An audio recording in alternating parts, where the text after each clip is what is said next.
আমাদের লোকেরা দুর্নীতি করে নাই এবং আমাদের দলের দুর্নীতি করলে দল থেকে বহিষ্কার হয়ে যায়। যদি নির্বাচন হয়, অনেক ষড়যন্ত্র দেখছি, যদি হয় তাহলে জামাতের নির্বাচনের ইশতেহারের প্রথম এজেন্ডা থাকবে দুর্নীতিমুক্ত বাংলাদেশ।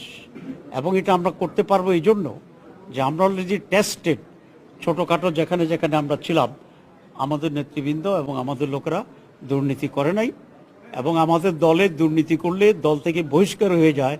এই আইন এবং নীতি আমরা ফলো করি। সুতরাং আপনি দেখেন, কালকে বাংলাদেশ ব্যাংকের গভর্নরের কাছে গেছিলাম, তো সেখানে একজন ডেপুটি গভর্নর বলতেছিলেন যে আমাদের ব্যাংক এক বছরে অনেকটাই রিগেইন করেছে। তা আমি বললাম যে কীভাবে? বলে যে আগে যে লুটপাটটা হইতো, এই 11 মাস লুটপাট হয় নাই। তা আমি তার কাছ থেকে এটা শিখলাম, যদি একটা ব্যাংক লুটপাট না হলে কিছুটা গেইন করতে পারে, তাহলে বাংলাদেশে যদি লুটপাট বন্ধ হয়, বাংলাদেশও সার্ভাইভ করবে এবং আপগ্রেড হবে।